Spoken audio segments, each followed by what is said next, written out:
আসসালামু আলাইকুম। এই ব্যক্তিকে আপনারা কে কিভাবে চেনেন অবশ্যই কমেন্ট বক্সে আজকে জানিয়ে যাবেন। যদি ভিডিওটা ভালো লাগে অবশ্যই শেয়ার করে দিবেন। আর যারা ইউটিউবে দেখছেন অবশ্যই আমার চ্যানেলটি সাবস্ক্রাইব করবেন। যারা ফেসবুক পেজে দেখছেন অবশ্যই পেজটি ফলো দিয়ে রাখবেন নিত্য নতুন ভিডিওর জন্য। প্রিয় দর্শক, সাকিব এবং পরিমণির যতগুলো ফ্যান ফলোয়ার রয়েছে তারপরে দ্বিতীয় তৃতীয় স্থানে রয়েছে এই মিল্টন সমান্দার। তার ফেসবুকে ফলো কারা করে, চলুন আমরা একটু গভীরে যাই। তাকে আপনারা কিভাবে চেনেন? মানবতার সেবক হিসাবে পরিচিত এই মিল্টন সমাদার। সামাজিক যোগাযোগ মাধ্যমে রয়েছে ব্যাপক প্রচারণা।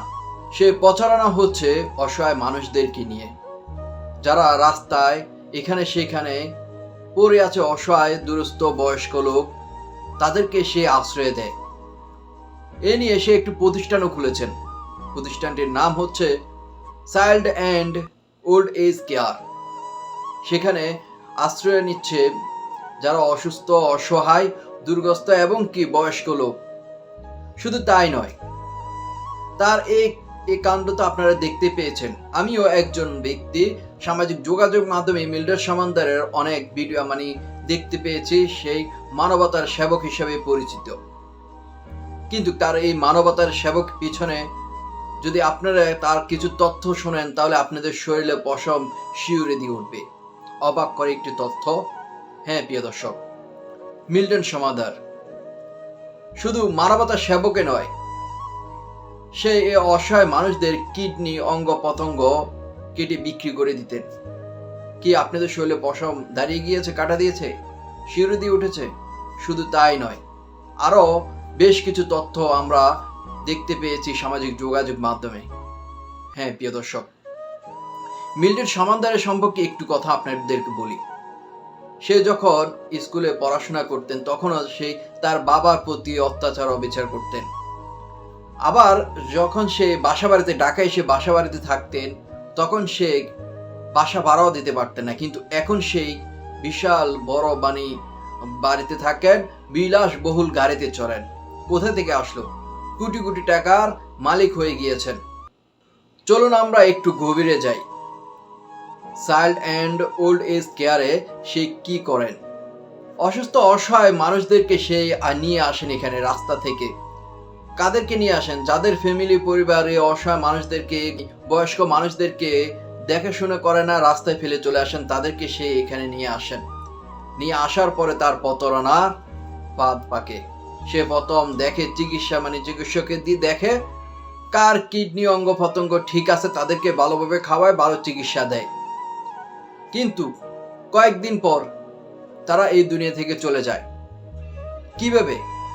দক্ষিণ ঢাকায় পাইকপাড়ার এই মিল্টন সমান্দারের বৃদ্ধাশ্রমের পাশে কাছে রয়েছে বাইতুল সালাম জামে মসজিদ। যখন এই বৃদ্ধাশ্রমে কোনো মানুষ এই দুনিয়া থেকে চলে যান, মারা যান, তখন এদেরকে এই মসজিদে এনে গোসল করানো হয়। যখন মসজিদ কমিটিরা দেখে, কর্তৃপক্ষ দেখে যে এই মিল্টন সমান্দার একটি মহৎ কাজ করছেন, সেই উদারতা মনোভাব প্রকাশ করে তার এই এমন মহৎ কাজ দেখে মসজিদ কর্তৃপক্ষ এই লাশ দেওয়া ফ্রিতে করতেন।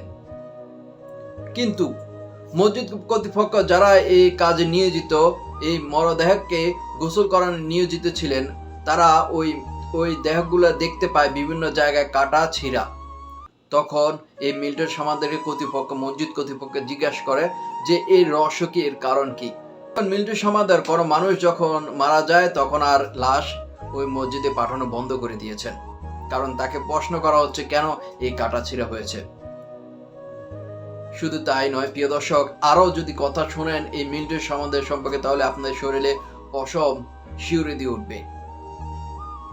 এই অসহায় মানুষদের সাথে শুধু তার এই সব কর্মকাণ্ড নয়, যারা অসুস্থ হয়ে যায়, বেশি অসুস্থ হয়ে যায়, তাদেরকে চিকিৎসা দেওয়ার জন্য হসপিটালও পাঠানো হয় না, তা এদেরকে এখানে চিকিৎসা দেওয়া হয়।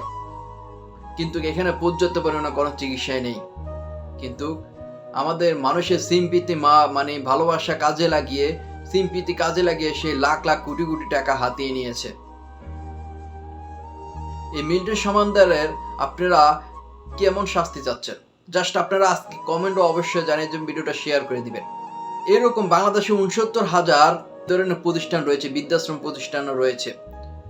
সবগুলো যদি এই স্বাস্থ্য অধিদপ্তর যদি খোঁজ খবর নেয়, তাহলে এরকম হয়তো অনেকগুলো বের হয়ে আসবে। হ্যাঁ প্রিয় দর্শক, এখনই আপনারা সচেতন হন।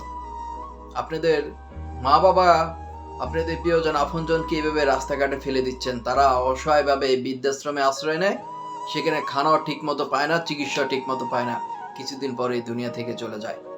এই মিল্টন সমান্দর এই ধরনের কাজ করে মানবতার সেবক হিসাবে সরকারি এবং বেসরকারি বিভিন্ন প্রতিষ্ঠান থেকে সেই সম্মান সুযোগ পেয়ে অনেক কিছু পেয়েছেন।